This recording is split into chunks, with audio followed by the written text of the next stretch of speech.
कहानी छोटी सी नेकी बड़ा इनाम। एक छोटे से गांव की मटियाली गलियों में एक लड़का रहता था जिसका नाम अली था।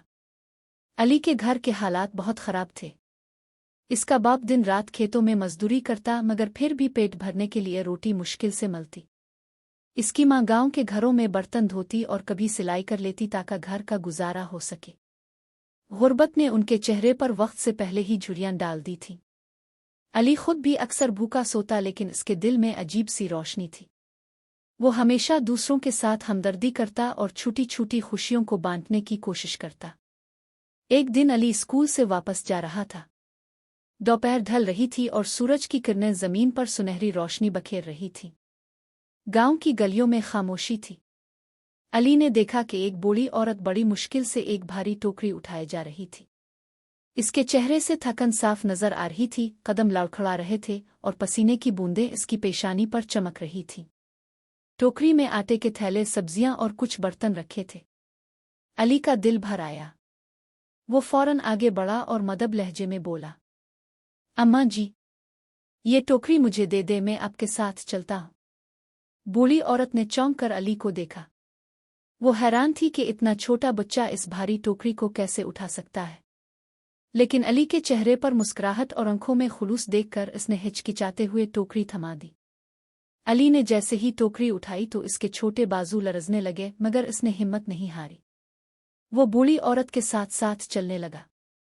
रास्ता कच्चा और ऊबड़ खाबड़ था। कई जगह अली का पांव फिसला लेकिन वो फौरन संभल गया। हर बार औरत रुकती तो अली कहता, अम्मा जी, आप आराम से चली, मैं हूं ना, आप बस दुआ करती रहे। बूढ़ी औरत बार बार कहती, अल्लाह तुम्हें सलामत रखे बेटा, तुम्हारी जिंदगी में खुशियां भर दे। कुछ देर बाद वो औरत अपने कच्चे मकान के दरवाजे पर पहुंची। इसने टोकरी वापस ली और अली के सर पर हाथ रखकर बोली, बेटा, तुमने मेरी इतनी बड़ी मुश्किल आसान कर दी। मैं तुम्हें कुछ देना चाहती हूँ। अली फौरन पीछे हट गया और मुस्करा कर कहा, अम्मा जी, मैंने ये सब अल्लाह के लिए किया है। मुझे कुछ नहीं चाहिए, आपकी दुआ ही मेरे लिए काफी है। बूढ़ी औरत की आंखों में आंसू आ गए। इसने कांपते हाथों से अली के सर पर हाथ रखा और बोली, बेटा, तुम्हारे हिस्से में वो खैर आएगी जो तुम सोच भी नहीं सकते।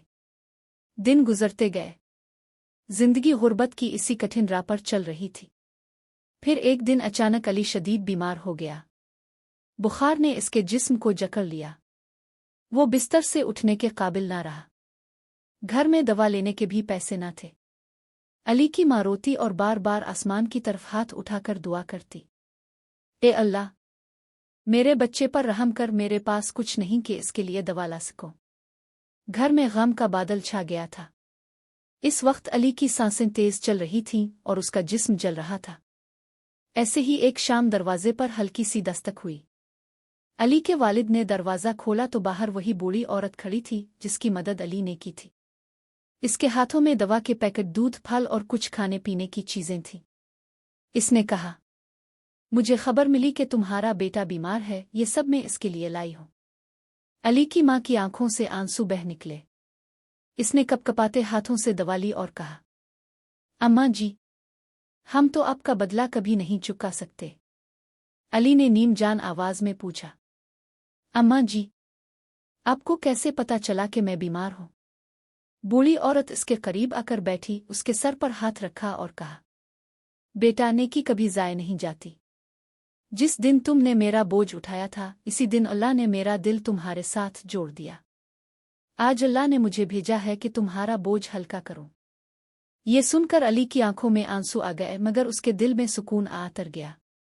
इसे यकीन हो गया कि वाकई अल्लाह के यहाँ किसी की छोटी सी मदद भी बहुत बड़ी कीमत रखती है। इस वाक़ये से हमें यह सबक मिलता है कि इंसान की हुई नेकी कभी रायगा नहीं जाती। अगर आप किसी की मुश्किल आसान करेंगे तो